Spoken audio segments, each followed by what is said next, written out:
الحمد لله رب العالمين، والصلاة والسلام على سيد الأنبياء والمرسلين وعلى آله وأصحابه ومن تبعهم بإحسان إلى يوم الدين.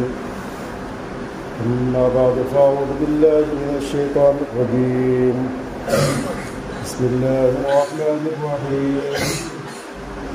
ووصى بها إبراهيم بنيه ويعقوب يا بني إن الله اصطفى لكم الدين فلا تموتن إلا وأنتم مسلمون. أم كنتم شهداء إذ حضر يعقوب الموت إذ قال لبنيه ما تعبدون من بعدي فقال النبي صلى الله عليه وسلم مروا أولادكم بالصلاة وهم أبناء 7 سنين واضربوهم عليها إذا بلغوا 10.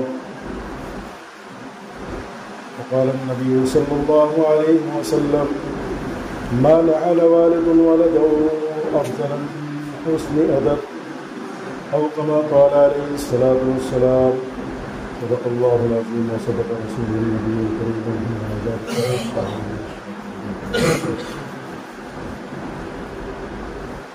قابل احترام بزرگوں، دوستوں اور عزیز ساتھیوں،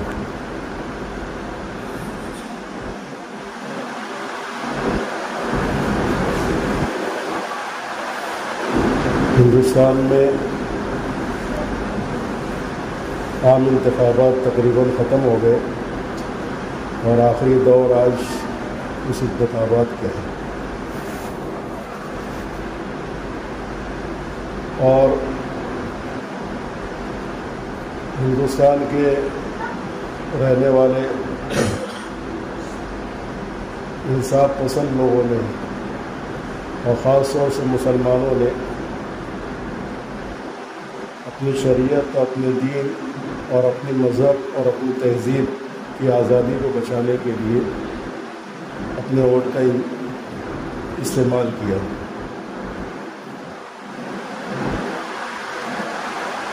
حکومت اللہ کے ارادے سے بنتی ہے اور ٹوٹتی ہے، لیکن اس کا ایک سبب ہے ووٹ دینا، حق کے رائے دہی کا استعمال کرنا، یہ اس کا ایک سبب ہے۔ مسلمانوں نے اپنے اس حق کا استعمال کر لیا سبب کے درجے پر کہ ایسی حکومت آئے، حکومت تبدیل ہو جائے اور ایسی انصاف پسند حکومت آئے جو خاص طور سے ہم کو اپنے مذہب پر چلنے کی آزادی دے، اپنے مذہب کی تبلیغ کی آزادی دے، جو ہمارے مذہبی مقامات اور مراکز اور اسلامی شاعر کی حفاظت کریں، جو کہ ہمارا جمہوری حق ہے اس ملک میں۔ تو سبق کے درجے پر یہ مسلمانوں نے ایک کام کر لیا،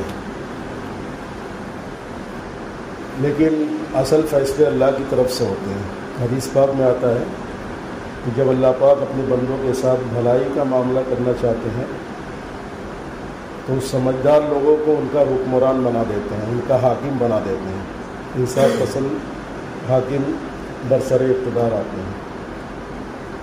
تو ہم نے سبب کا استعمال کر لیا، ظاہری سبب کا، لیکن اصل چیز یہ ہے کہ ہم اللہ پاک کی رحمت کو اپنی طرف متوجہ کریں کہ اللہ پاک ہمارے ساتھ بھی خیر اور بھلائی کا معاملہ کرے، تاکہ انصاف پسند حکمران ہمارے اوپر آئے کہ جس میں ہم اپنے مذہب پر آزادی کے ساتھ چلیں، مذہب کی تبلیغ کریں، اپنا کلچر اور اپنی تہذیب کو آزادی کے ساتھ اختیار کریں، اس کو ہم اپنے اندر برت سکیں، اپنے درمیان برت سکیں۔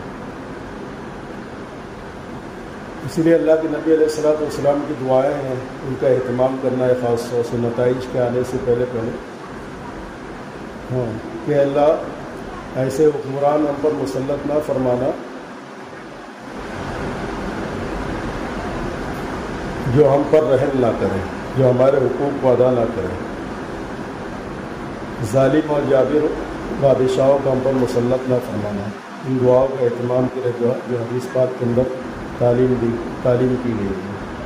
اللہم لا تسلط علینا من لا یرحمنا ولا یخافک فینا، کثرت سے ان دعاؤں کا اہتمام کرے، اور ہر آدمی انفرادی طور سے بھی اور اپنے معاشرے کے سطح پر بھی اپنی زندگی کے شعبوں کو اللہ کی اطاعت پر لائے کہ یہی اللہ کی رضا حاصل کرنے کا راستہ، اللہ کی رحمت متوجہ کرنے کا راستہ، اللہ کی طرف سے خیر کے فیصلے کروانے کا راستہ، ان کی زندگی انفرادی بھی اور معاشرے کی زندگی بھی اللہ کی کامل اطاعت پر آئے۔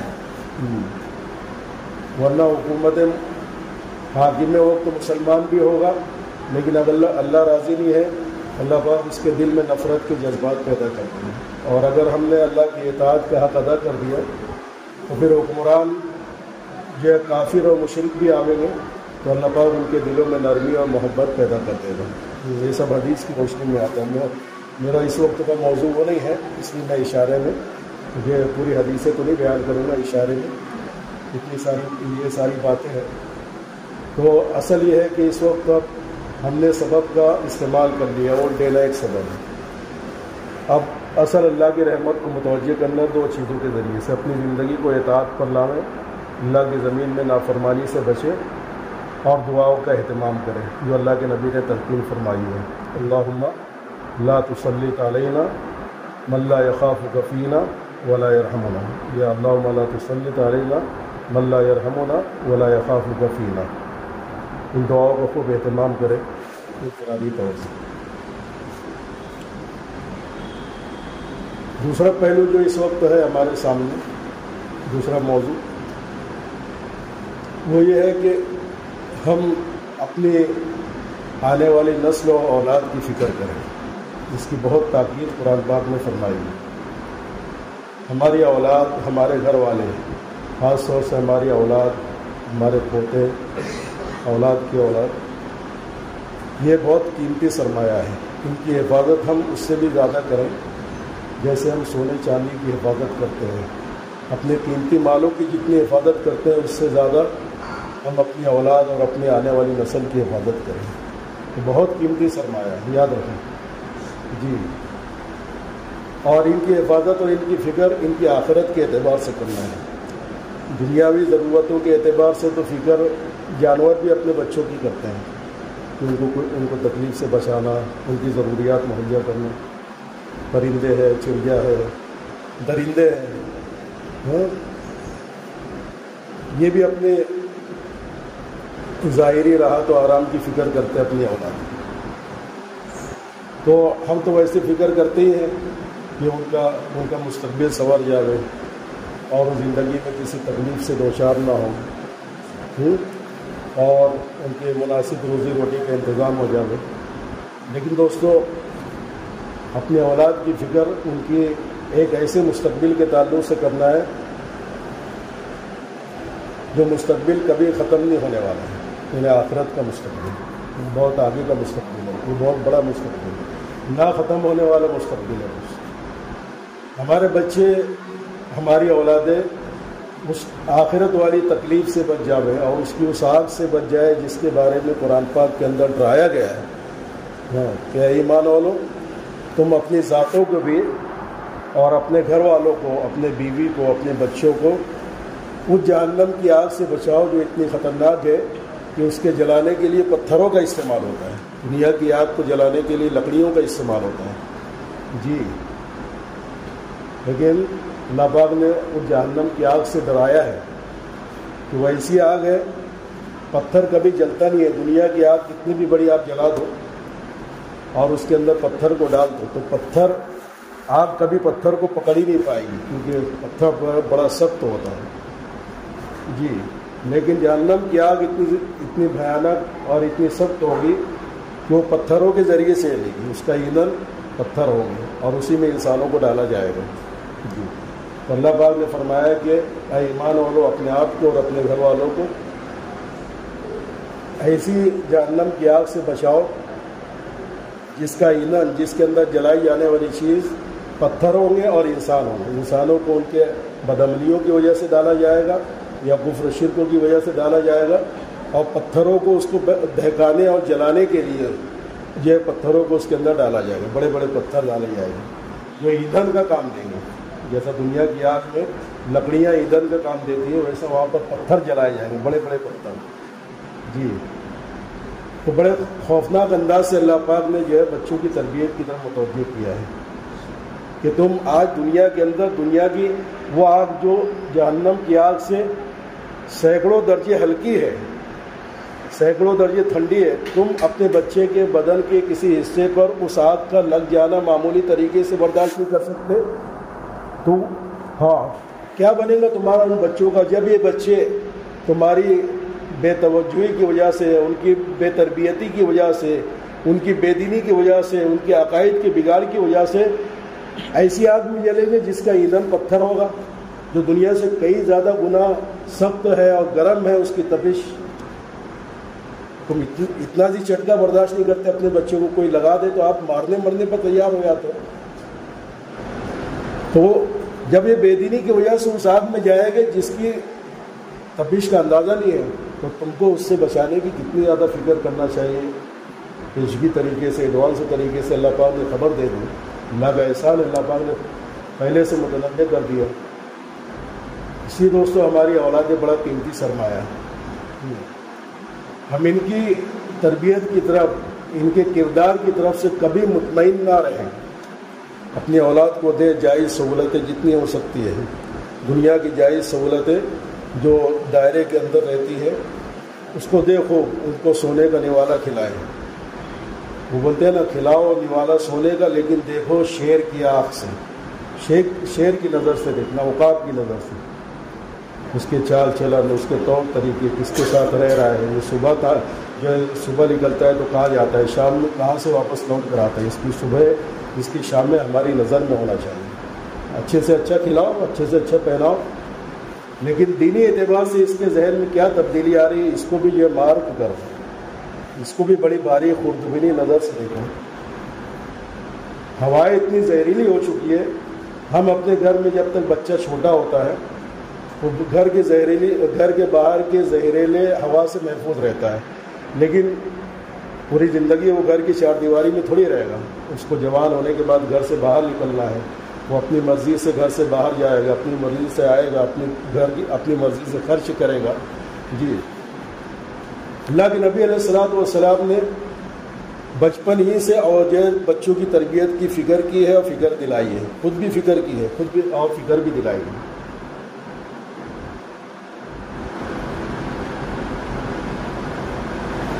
شریعت میں بچے کی پیدائش کے بعد سب سے پہلا حکم ہے کہ اس کے دائیں کان میں اذان دو، بائیں کان میں اقامت دو۔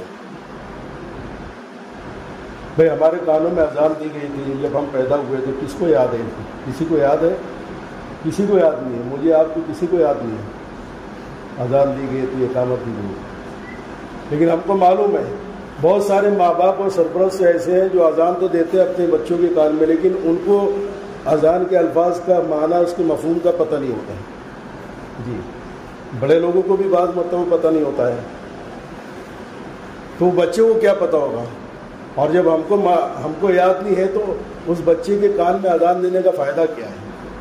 ہاں یہ ایک بہت باریک تربیتی پہلو کی طرف اشارہ کر رہا ہے اللہ کا یہ حکم، جو اللہ نے حکم دیا ہے کہ پہلے اس کے کپڑے کا انتظام کرنے کا حکم نہیں دیا کہ پہلے اس کے کپڑے کا انتظام کرو، پہلے اس کی خوراک کا انتظام کرو۔ سب سے پہلے کہا ہے کہ بچہ پیدا ہو تو کان میں اس کے پہلے جو آواز آپ جو ہے ڈالنے کا اہتمام کرو وہ اذان اور اقامت کی، جس میں اللہ کی بڑائی ہے، اللہ اکبر اللہ اکبر، جس میں اللہ کی توحید کی شہادت ہے، اشہد ان لا الہ الا اللہ، جس میں نبی کی رسالت کی گواہی ہے، واشہد ان محمد رسول اللہ، ہاں جس میں اللہ کے سب سے اہم حکموں کی عظمت کو اس کے دل میں نقش کیا گیا ہے، حی علی الصلاۃ، اور اللہ کے حکموں میں چلنے میں تیری زندگی بنے گی، اس حقیقت کو اس کے کانوں کے راستے، اس کے دل میں، اس کے دماغ میں چسپاں کیا گیا ہے، حی علی الفلاح، لا الہ الا اللہ، اللہ اکبر۔ تو اللہ کی توحید، رسالت اور اللہ کے احکام کی عظمت اور بڑائی، حالانکہ وہ سمجھتا نہیں ہے، ہاں اور یاد بھی نہیں ہوتا ہے، آج ہم کو بھی یاد نہیں ہے، لیکن ہاں اس تعلق سے امام راضی رحمۃ اللہ علیہ جو بہت بڑے مفسر ہیں، اللہ والے بہت بڑے عالم دین ہیں، وہ کہتے ہیں کہ یہ اللہ کا یہ حکم اذان دینے کا یہ بے فائدہ نہیں ہے جبکہ بچہ اس کے ان الفاظ کے معانی اور مفاہیم کو نہیں سمجھتا ہے، لیکن پھر بھی اس کو حکم دیا گیا، پتہ چلا کہ اس کے اندر کوئی نہ کوئی نقطہ ہے، کوئی نہ کوئی راز ہے، کوئی نہ کوئی مصلحت ہے۔ مصلحت کیا ہے؟ ہاں مصلحت یہ ہے کہ بچہ اپنی پیدائش کے پہلے دن ہی سے ماں باپ کی تربیت کے قبول کرنے کی استعداد لے کر آتا ہے۔ اولاد کی پیدائش کے بعد ماں باپ سمجھتے ہیں بہت سارے کاموں کے اندر کہ بچہ ہی تو ہے، اس کے سامنے گالی دے دی تو کیا ہو گیا، اس کے سامنے کچھ ناشائستہ حرکتیں کر دی تو کیا ہو گیا۔ نہیں، شریعت یہ کہنا چاہتی ہے کہ وہ بچہ ہی تو ہے بول کر نظر انداز مت کرو، اس لیے کہ جو نظروں کے سامنے بچے کے منظر گزرتا ہے اور جو کانوں سے اس کے الفاظ اور بول ٹکراتے ہیں وہ ضائع نہیں ہوتے، بلکہ اس کے دل و دماغ کے لاشعور میں جا کر محفوظ ہو جاتے ہیں، موت تک محفوظ رہتے ہیں۔ جی، یہ اشارہ ہے کہ اس کو اللہ کی توحید کا نقش اذان اور اقامت کے ذریعے سے بیٹھا دو۔ اسی لیے اللہ کے نبی علیہ الصلوۃ والسلام نے حدیثوں میں منع فرمایا ہے کہ بچہ دیکھ رہا ہو تو اس کے سامنے والدین صحبت نہ کریں، ہم جس طریقے کے عمل میں مجھے مبتلا نہ ہوں۔ بچہ سو جائے یا بچہ موجود نہ ہو اس وقت تو اپنی اس جنسی ضرورت کو پوری کر لو، کسی قسم کی جنسی سرگرمی بھی اپنے بچوں کے سامنے نہ ہو۔ اللہ کے نبی نے منع فرمایا، کیونکہ آپ کا وہ منظر، وہ نقش اور وہ عمل، وہ حرکت اس کے ذہن میں میاں بیوی کی جو دل لگی آپس میں ہوتی ہے نا، ہم سمجھتے ہیں بچے تو ہے، نہیں، شریعت میں کان میں اذان دلوائی ہے، اس کا مطلب ہے کہ وہ ساری چیزیں اس کے لاشعور کے اندر، لاشعور ذہن کا ایک کھانا ہوتا ہے، کھاتا ہوتا ہے لاشعور، اور اس لاشعور کے اندر ساری دکھائی دینے والی چیزیں اور ساری سنائی دینے والی چیزیں بچے کی اس لاشعور کے کھانے میں نقش ہوتی ہے، محفوظ ہو جاتی ہے، اور دن دو دن کے لیے نہیں، سال دو سال کے لیے نہیں، موت تک محفوظ ہوتی ہے، اور پھر اسی کے زیر اثر بچہ زندگی گزارتا ہے، جو اس کے لاشعور میں بیٹھی ہوئی باتیں۔ جی، اتنا زبردست اتنا دشمنان اسلام نے موبائل کا نکالا ہے۔ موبائل میں بڑے تو مبتلا ہے، لیکن یہ ہمارا المیہ ہے کہ ہمارے گھر کا چھوٹا بچہ جب روتا ہے، ضد کرتا ہے، پریشان کرتا ہے گھر کی عورتوں کو، پکانے نہیں دیتا، چاول نہیں چھلنے دے رہا ہے، کپڑا نہیں دھونے دے رہا ہے، تو کیا کرتے ہیں آخری میں پریشان ہو کے موبائل پہ کوئی چیز چالو کر دیتے ہیں، اس میں میوزک بھی ہوتی ہے، اس میں کارٹون بھی ہوتے ہیں، دوسری چیزیں بھی ہوتے ہیں، اور بچے کو دے دیتے ہیں، بچے کو تھپتھپا دیتے ہیں، اور بچہ اس میں مشغول ہو جاتا ہے۔ یہ ہم دفع الوقتی سے کام لیتے ہیں کہ ابھی اس کا رونا تو بند ہو، اور اس کے لیے ہم کیا ہے موبائل کا سہارا لے لیتے ہیں۔ یہ بڑا نقصان دہ عمل ہے والدین کا، یہ سرپرستوں کا بڑا نقصان دہ عمل ہے۔ جی، کیونکہ جو موسیقی کی آواز ہے وہ اس کے دل و دماغ کے اندر نفاق کا بیج پیدا کر رہی ہے۔ آپ نے پیدائش کے پہلے دن توحید اور ایمان کا بیج بویا اس کے کان میں، آپ کیا اس بیج کی حفاظت کرنا آپ کے ذمہ نہیں ہے؟ کیا وہ بیج محفوظ رہ پائے گا جب نفاق کے کلمات، حدیث پاک میں آتا ہے کہ موسیقی انسان کے دل کے اندر نفاق کو جنم دیتی ہے، نفاق کا بیج پیدا کرتی ہے۔ تو آپ اس بیج کو ضائع کرنے والے ہیں، جو توحید کا آپ نے بیٹھایا ہے، جو رسالت کا بیج آپ نے بیٹھایا ہے، آپ ضائع کر رہے ہو موسیقی کے ذریعے سے اور ناچ گانے کے ذریعے سے اور رقص اور ڈانس کے مناظر کے ذریعے سے۔ وہ بیج اس کا متاثر ہو رہا ہے جو آپ نے توحید کا جو بیٹھایا ہے۔ یہ مت سمجھو کہ وہ ابھی ناسمجھ ہے، ابھی موبائل۔ یہ ہمارے گھر کی عورتوں کی اور ہمارے گھر کے سرپرستوں کی کئی طرز عمل جو ہے یہ چھوڑنے کے قابل ہے۔ موبائل کے اندر کی چیزیں اس کے لاشعور کے اندر محفوظ ہو رہی ہے، اثر انداز ہو رہی ہے، توحید کا بیج اس سے متاثر ہونے والا ہے جو پہلے دن آپ نے بیٹھا دیا ہے، اس کے اثرات ظاہر نہیں ہوں گے اس کی زندگی میں۔ آپ کھیتی کرتے ہو، کاشتکاری کرتے ہو، یا آپ اپنے گھر میں کوئی پودا لگاتے ہو، کوئی بیج ڈالتے ہو پودا لگانے کے لیے، تو اس کو ڈال کر بے فکر نہیں ہو جاتے، بلکہ اس بیج کی حفاظت کرتے ہو تاکہ وہ بارآور ہو، اس کے بارآور ہونے تک، ثمر آور ہونے تک، اس کے پھل لانے تک آپ اس کی حفاظت کرتے ہو۔ تو آپ نے جو توحید کا بیج ڈال دیا ہے، کیا اس کی حفاظت آپ کے ذمہ ضروری نہیں ہے؟ اس کی حفاظت ان چیزوں سے بچا کر رہے۔ بچے کو اللہ کے نبی علیہ الصلوۃ والسلام نے کہا کہ جب بچہ بولنے کی کوشش شروع کرے، بچپن میں کچھ بولتا نہیں ہے، پھر کچھ الفاظ بولنے لگتا ہے، سنگل الفاظ بولتا ہے، پھر ڈبل الفاظ بولتا ہے، یہ اس کی اسٹیپ ہے بولنے کی۔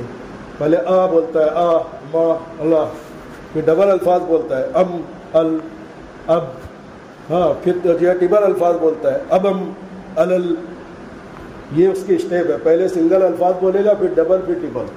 حدیث پاک میں آتا ہے کہ جب تم محسوس کرو کہ یہ آوازیں نکالنا شروع کر رہا ہے اور الفاظ اس کے زبان سے نکلنا شروع ہو رہا ہے، اور سنگل ڈبل الفاظ نکلنا شروع ہو رہا ہے، یہ میں اپنی طرف سے کہہ رہا ہوں۔ حدیث پاک میں کہ تم کوشش کرو کہ سب سے پہلے اس کی زبان سے اللہ کا پاک نام نکلے، سب سے پہلے اس کی زبان سے جو لفظ سیکھے اور بولے وہ اللہ کا نام ہے جی، کیونکہ حدیث پاک میں آتا ہے کہ جس کا اول کلمہ اور آخر کلمہ لا الہ الا اللہ ہوگا، یہ دونوں کلموں کے کہنے کے درمیان 1000 برس بھی جیے گا تو وہ جنت میں جاوے گا۔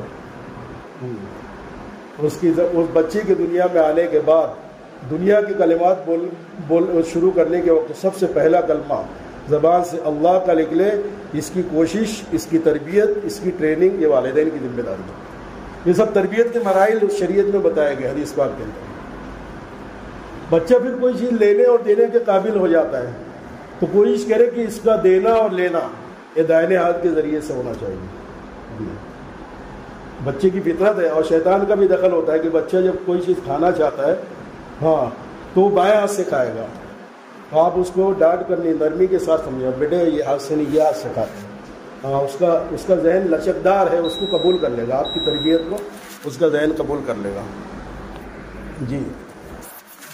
اس کا لینا بھی دائیں ہاتھ سے ہو، دینا بھی دائیں ہاتھ سے ہو جی، اس کی کوشش کرے۔ اس کی تربیت اللہ کے نبی صلی اللہ علیہ وسلم نے دی ہے جی۔ اللہ کے نبی علیہ الصلوۃ والسلام پلیٹ کے اندر اپنے ساتھ میں بچوں کو بیٹھا کر کھلایا کرتے تھے، ان کی تربیت کے لیے، ان کو اسلامی آداب سکھانے کے لیے۔ اللہ کے نبی علیہ الصلوۃ والسلام اپنے گھر کے ایک بچے کو بیٹھا کر کھلا رہے تو اس کو کہہ رہے کہ بیٹے دیکھو، پلیٹ میں ادھر ادھر سے مت کھانا، کل مما یلیک، اپنے آگے سے کھانا۔ یہ اسلامی ادب کی تعلیم ہے بچے کو، چھوٹا بچہ ہے آپ کے ساتھ میں کھا رہا ہے۔ اب بیٹے دیکھو، کھانا بسم اللہ پڑھو، اس کے بعد کھانا شروع کرو، سم اللہ وکل مما یلیک جی، سم اللہ وکل مما یلیک۔ اللہ کے نبی صلی اللہ علیہ وسلم ادب سکھا رہے ہیں، تو اپنے بچوں کو ہر کام میں خاص طور سے کھاتے وقت بسم اللہ پڑھنے کا عادی بناؤ۔ یہ کھانے کی ضرورت ہے، سونے کے وقت سونے کی دعائیں اس کو دھیرے دھیرے سکھاؤ، لیکن بسم اللہ آسان بھی ہے، اور چونکہ کھانے پینے کی ضرورت زیادہ پیش آتی ہے اس لیے کوشش کرو کہ بسم اللہ کہنے والا بنے۔ اس لیے کہ شیطان، حدیث پاک کے واقعات سے معلوم ہوتا ہے کہ شیطان جب بھی گھر کے بڑے کھانے بیٹھیں گے تو بڑے تو بسم اللہ پڑھ کر کھائیں گے، جس کی وجہ سے وہ کھانا شیطان کے مداخلت سے محفوظ ہو جاتا ہے، کیونکہ شیطان جس کھانے میں شریک ہو جاتا ہے اس کھانے کی برکت چلی جاتی ہے۔ تو پھر وہ گھر کے چھوٹے بچوں کا گھر کے چھوٹے بچوں کا وہ بغیر بسم اللہ کی کھلوائے گا، تاکہ بڑے لوگ جو بسم اللہ پڑھے ہیں ان کی جو برکتیں آئی ہیں، چھوٹے بچے کے بے بسم اللہ کھانا شروع کرنے سے برکتیں ختم ہو جائیں۔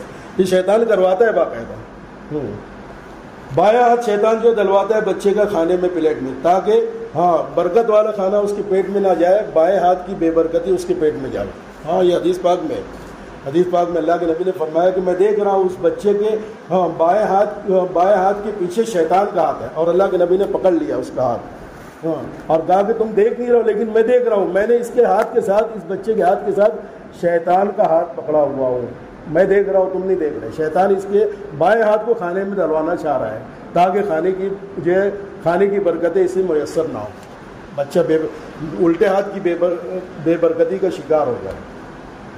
صحابہ کے ساتھ اللہ کے نبی صلی اللہ علیہ وسلم دسترخوان پر تشریف فرمائے، گھر کا کوئی بچہ یا بچی آتی ہے اور آنے کے بعد ڈائریکٹ جو ہے بغیر بسم اللہ کے بائیں ہاتھ ڈالنا چاہتی ہے۔ اللہ کے نبی صلی اللہ علیہ وسلم حالانکہ بچوں کی دل شکنی نہیں کرتے تھے، کوئی چیز کھانا چاہتے تھے آپ آگے بڑھ کر دے دیتے تھے، بہت دلجوئی کیا کرتے تھے، لیکن اللہ کے نبی علیہ الصلوۃ والسلام نے اس بچی کا ہاتھ پکڑ لیا۔ صحابہ نے کہا کہ اللہ کے نبی آپ تو بچوں پر اتنی شفقت کرنے والے، آپ اس کو کھانے سے روک رہے ہیں؟ تو اللہ کے نبی علیہ الصلوۃ والسلام نے کہا کہ نہیں، کھانے سے نہیں روک رہا ہوں۔ اس لڑکی نے بسم اللہ پڑھے بغیر کھانے میں ہاتھ ڈالنا چاہا اور بایاں ہاتھ ڈالنا چاہ رہی ہے، اور میں دیکھ رہا ہوں کہ اس کے بائیں ہاتھ پر شیطان کا ہاتھ ہے، اور اگر تم کو دکھتا تو تم دیکھ لیتے کہ میں نے اس بچی کے ہاتھوں کے ساتھ شیطان کو بھی اپنے ہاتھوں میں پکڑ کر رکھا ہوں۔ ابھی جب پھر بچی سے کہا بیٹی بسم اللہ پڑھو، اس نے بسم اللہ پڑھی اور سیدھا ہاتھ جب آگے بڑھائی تو شیطان ہاتھ چھوڑ کر اس کا جو ہے بھاگا ہے۔ اللہ کے نبی دیکھ رہے کہ شیطان اس کا ہاتھ چھوڑ کر بھاگ رہا ہے، صحابہ کو نظر نہیں آ رہا۔ اللہ کے نبی علیہ الصلوۃ والسلام نے بچوں کی تربیت کر کے ہم کو سکھلایا ہے کہ ایسی تربیت کی جاتی بچوں کو، محبت کے ساتھ، مار پیٹ کے ساتھ، ڈانٹ ڈپٹ کے ساتھ نہیں. ہاں آپ نرمی کا استعمال کرو، 1 بار 2 بار 3 بار وہ آپ کی بات قبول کریں گے. ان کے ذہن لچکدار ہے، ان کے ذہنوں میں ابھی بغاوت اور سرکشی نہیں آئی ہے، اس لیے ابھی ڈانٹ کی ضرورت نہیں ہے. ہاں ابھی چھوٹے بچے ہیں. بچے بڑے ہو جاتے ہیں، گھر سے باہر نکلتے ہیں، جی باہر کے مناظر ان کے جو سامنے ہوتے ہیں، آپ ان کی صبح و شاموں کے اوپر نظر رکھو. بچہ جوانی کی دہلیز پر قدم رکھ رہا ہے، اس کے کردار میں کیا تبدیلی آ رہی ہے، اس کے افکار میں، کردار یعنی عمل میں، اور افکار یعنی اس کی سوچ میں کیا تبدیلی آ رہی ہے. دینی اعتبار سے اس کا میلان کدھر ہو رہا ہے، اس کی صحبت کیسے لوگوں کے ساتھ میں. جی اس کی جانچ بھی کرتے رہیے، اس کا امتحان بھی کرتے رہیے اس کے ذہنی فکر کی، کیونکہ عمل اور کردار تو نظر آ جاتا ہے لیکن ذہن کو پرکھنا پڑتا ہے. ہاں انبیاء علیہ السلام نے اپنی اولادوں کی جانچ کی ہے.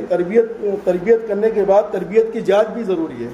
جس طریقے سے ایک مدرس، ایک معلم، ایک استاد اپنے بچے کو تعلیم دیتا ہے، پھر 3 مہینے پہ، 6 مہینے پہ، 10 مہینے پہ امتحان لیتا ہے، جانچ معلم امتحان بھی لیتا ہے، ممتحن بھی ہوتا ہے، ویسے ہی انبیاء علیہ السلام پوری زندگی ایمانی خطوط پر اپنی اولادوں کی، دینی اور شرعی خطوط پر اپنی اولادوں کی تربیت کرتے تھے، پھر وقتاً فوقتاً ان کی تربیت کی جانچ بھی کرتے تھے. سورہ بقرہ کی جو 2 آیتیں میں نے شروع میں، ایک آیت شروع میں تلاوت کی ہے، اس میں جلیل القدر انبیاء علیہ السلام کے اسی طرز عمل کو اللہ پاک نے بیان فرمایا ہے.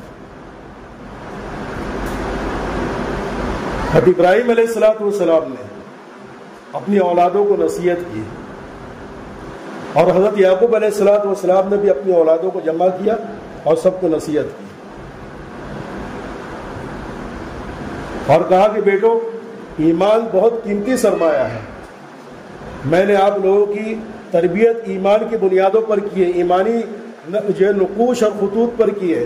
یاد رکھو میں نے تو تربیت کی ہے، لیکن ہمارے جانے کے بعد تمہاری یہ کوشش ہو کہ تمہاری موت اسلام پر آئے، اسلام کے علاوہ تم کسی دوسری چیز پر مرنے نہ پاؤ. یہ تاکید کی ہے، بڑے اہتمام کے ساتھ یہ تاکید فرمائی. وَوَصَّى بِهَا إِبْرَاهِيمُ وَبَنِيهِ وَيَعْقُوبُ يَا بَنِيَّ إِنَّ اللَّهَ اصْطَفَىٰ لَكُمُ الدِّينَ فَلَا تَمُوتُنَّ إِلَّا وَأَنتُم مُّسْلِمُونَ. تمہاری موت نہ آئے مگر اس حال میں کہ تم کامل مسلمان رہو، دل کے اعتبار سے بھی، سوچ کے اعتبار سے بھی، عمل کے اعتبار سے بھی. تو اسلام تمہاری زندگی میں ہو، اس حال میں تمہاری موت آنا چاہیے. یعنی 24 گھنٹے، موت کا تو کوئی بھروسہ نہیں ہے، 24 گھنٹے اپنے آپ کو اسلام کے پیرائن میں ڈھال کر رکھو، اپنے ظاہر اور باطن کو، کہ تب بھی موت آئے تو تمہارے اس اسلام کی حالت میں آئے. یہ تاکید کر رہے ہیں. یعقوب علیہ السلام نے اپنی اولادوں کی تربیت کی ہے.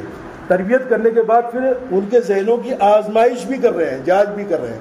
کیا فرمایا آگے کیا ہے؟ ام کنتم شہداء اذ حضر یعقوب الموت، کہ اگر آپ لوگ اس وقت جو ہے وہاں پر موجود ہوتے جس وقت حضرت یعقوب علیہ السلام کی موت آئی، تم دیکھتے کہ حضرت یعقوب نے اپنی اولادوں سے کیا کہا.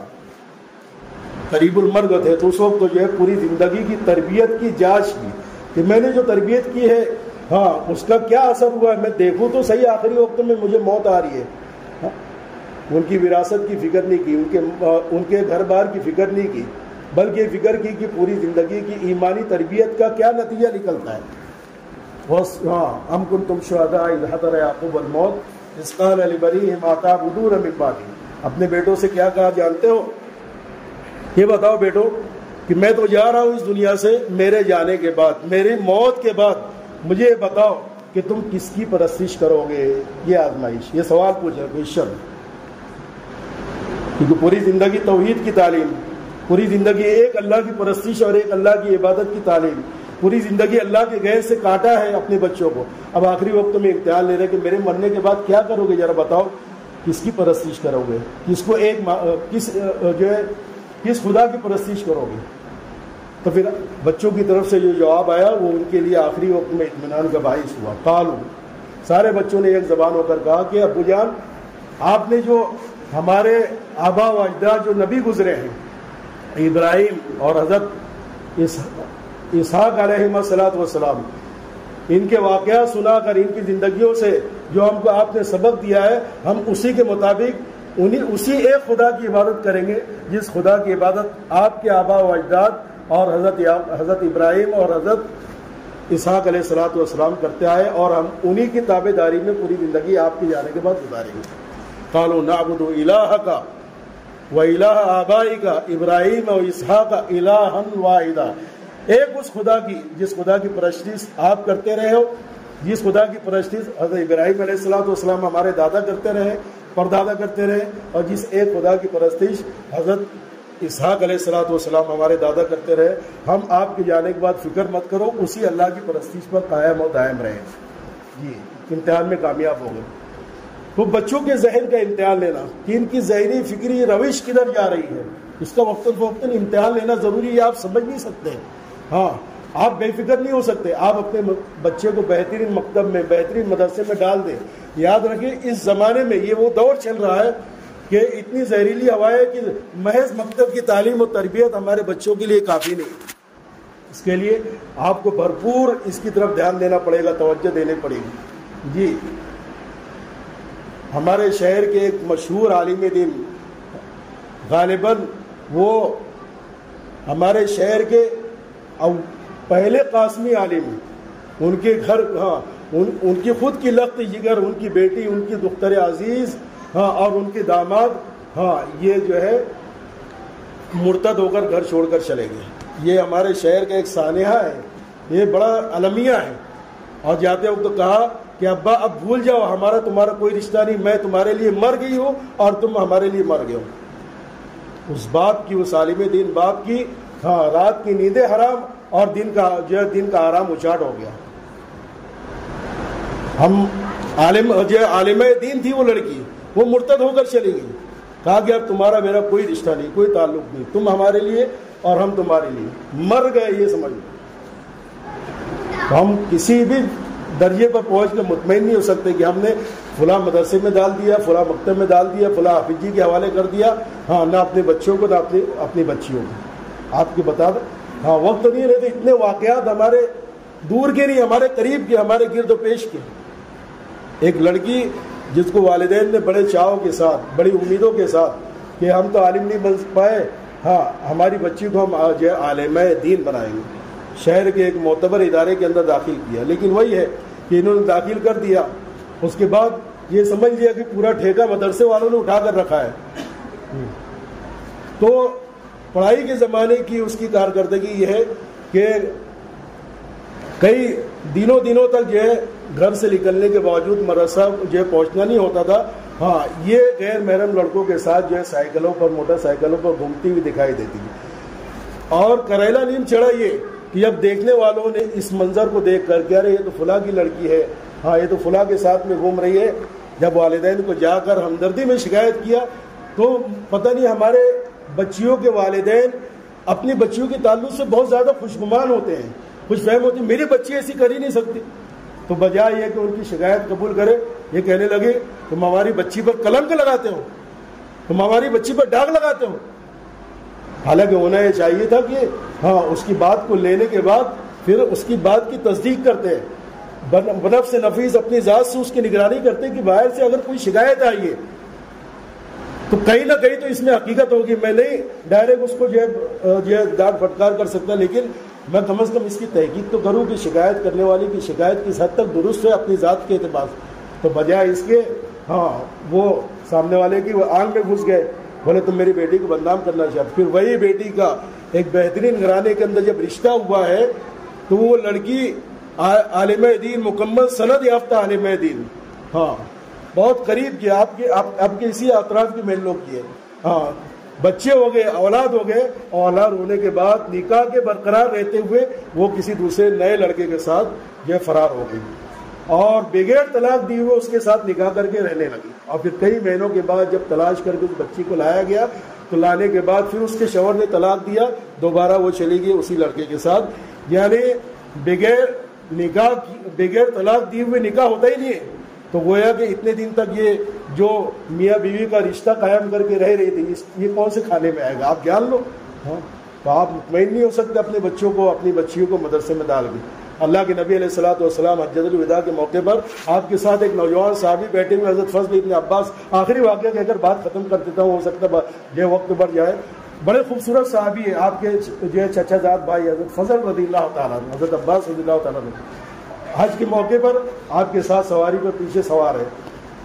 ایک عورت خانہ کعبہ کا طواف کرتی ہوئی اللہ کے نبی صلی اللہ علیہ وسلم کے پاس آئی. چہرہ کھلا ہوا تھا، طواف کی حالت میں احرام میں چہرہ نہیں ڈھکتے ہیں.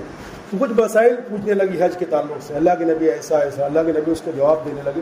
تو اللہ کے نبی علیہ الصلوۃ والسلام کو محسوس ہوا کہ یہ عورت جو ہے پیچھے حضرت فضل ابن عباس کو دیکھ رہی ہے. تو آپ نے جب پیچھے مڑ کر دیکھا تو دیکھا کہ فضل ابن عباس بھی اس کو ٹکٹکی باتیں دیکھ رہے ہیں. اللہ کے نبی علیہ الصلوۃ والسلام فوراً حج کی کیفیت میں حج کے رکنوں کی ادائیگی کر رہے ہیں. اللہ کے نبی نے فوراً ڈانٹ کر جو ہے ان کے چہرے کو جو ہے ادھر موڑ دیا، اس کو نظر انداز نہیں کیا. عورت بھی سمجھ گئی، اس نے بھی نظر کو جو ہے حضرت فضل ابن عباس کی طرف سے ہٹا لیا. اللہ کے نبی صلی اللہ علیہ وسلم کا یہ انداز تربیت تھا.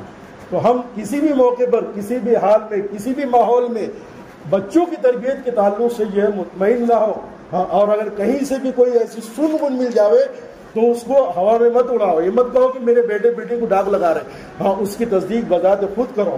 ہاں، کہ یہ شکایت کرنے والے کی بات کس حد تک صحیح ہے، میں پہلے اس کی تصدیق کروں گا، میں اپنی ذاتی اعتبار سے انکوائری کروں گا. ہاں دوستو، ہماری اولادیں بہت قیمتی سرمایہ. حالات جو بدلنے والے ہیں وہ اتنے خطرناک ہونے والے ہیں. ہاں، 2024 کے بعد خدا نخواستہ فرقہ پرست حکومتیں آ گئی تو پھر دوستو، ہاں، اگر ہم نے اپنے گھر کو مکتب نہیں بنایا اور اپنے ہر گھر میں اور اپنے ہر محلے میں مکتب کی تعلیم کو مضبوط نہیں کیا اور ہم نے اپنے بچوں کی ذاتی اعتبار سے تربیت کی فکر نہیں کی، بذات خود تربیت کی فکر نہیں کی، تو دوستو تعلیم کے راستے سے جو گمراہی اور ارتداد کا سیلاب آنے والا ہے، خدا نہ کرے کہ فرقہ پرست پارٹی یا حکمران بن جاوے، جو سیلاب آنے والا ہے دوستو، وہ سیلاب سے ہم اپنی اولاد کو، اپنی نسلوں کو اور یہ بچا سکتے، ان کی آخرت کو برباد ہونے سے ہم روک نہیں سکتے. اس لیے خدا رہا اس کی بہت فکر کرے. کسی بھی مرحلے عمر میں پہنچ جاوے، پیدائش سے لے کر فل جوانی تک اور شادی ہونے کے بعد تک، یہ شادی ہونے تک آپ کی ذمہ داری ہے. شادی ہونے سے پہلے جس برائی کے اندر بھی مبتلا ہوگا وہ تو اس کا ذمہ دار ہوگا ہی، لیکن اس کے والدین اور سرپرست برابر کے ذمہ دار ہوں گے اور ان سے اللہ تبارک تعالیٰ کل قیامت میں کھڑے کر کے برابر پوچھ کرے گا، تم نے اس کی روزی کی، روٹی کی، کپڑے کی، مکان کی اور جو کھانے کی فکر کی، لیکن تم نے ان کو جہنم کی آگ سے بچانے کی کیا فکر کی، ان کو دیندار بنانے کی کیا فکر کی، ان کے اخلاق کو سدھارنے کی کیا فکر کی. یہ سوال ان کے ساتھ ساتھ آپ کو بھی ہوگا اور اس کا بھگتان آپ کو بھگتنا پڑے گا. آخرت میں تو بھگتنا پڑے گا، لیکن بچے کی بے دینی آپ کو دنیا کے اندر بھی خون کے آنسو رلوائے گی. کیا بتائیں کتنے واقعات ہیں کہ جس وقت جس بڑے ناز اور نخروں کے ساتھ جس بچے کو، اولاد کو لخت جگر کو پالا ہے لیکن دین نہیں سکھایا، تو آخری وقت میں شادی ہونے کے بعد یہ اولادیں اپنے باپ کو ایک پائی دینے کی بھی روادار نہیں، جبکہ بڑی بڑی پراپرٹیاں دے کر گئے ہیں ان کے باپ لوگ، لیکن زندگی میں جب انہوں نے پراپرٹیاں تقسیم کر لیا تو بوڑھے باپ کو نان جمی کا محتاج، ایک ٹائم کی روٹی کا محتاج کر دیا. ہاں 10 روپے کا محتاج کر دیا. یہ ایسے واقعات ہیں. کیوں؟ اس لیے کہ یہ تو اپنی ذات سے دیندار تھے، یہ باپ لوگ، یہ سرپرست لوگ، لیکن انہوں نے اپنے بچوں کو اللہ اور اس کے رسول کی پہچان اور اس کے حقوق کی پہچان نہیں کرائی. اگر یہ اللہ رسول کو پہچانتا تو یہ ماں باپ کے حقوق کو بھی پہچانتا. ہاں ہم بہت سمجھتے ہیں کہ بچہ بہت فرما بردار ہے، لیکن یاد رکھو جب تک وہ اللہ کے حق کو نہیں پہچانے گا اس کی فرما برداری آپ کے تئیں عارضی ہوگی. جس وقت جو ہے اس کی شادی ہوگی اور اگر ایسی ویسی بیوی مل گئی، اس کے ذہن کو پلٹ دی، اگر اللہ رسول کو نہیں پہچاننے والا ہے تو اس کی پوری زندگی کی فرما برداری یہ جو منٹوں کے اندر چلی جائے گی، بیوی اس کا ذہن بدل دے گی. اس لیے مضبوط بنیاد یہ ہے کہ اس کو اللہ رسول کا تعارف، اللہ رسول کے حقوق کی پہچان کراؤ. جو اللہ رسول کے حقوق کو پہچانے گا وہ اللہ رسول کی بات پر یقین کرے گا کہ نہیں، ماں کے قدموں کے نیچے جنت ہے اور میرا باپ جنت کا سب سے اہم دروازہ ہے. یہ اس کا اللہ، اس کا رسول اس کو بتائے گا تو پھر یہ موت تک جو ہے اس کو، ماں کو جنت اور باپ کو جنت کا دروازہ سمجھ کر چلے گا. اللہ پاک ہم کو صحیح تربیت کی توفیق عطا فرمائے اور ہماری آنے والی نسلوں کی دین و ایمان کی حفاظت فرمائے. وآخر دعوانا الحمد للہ.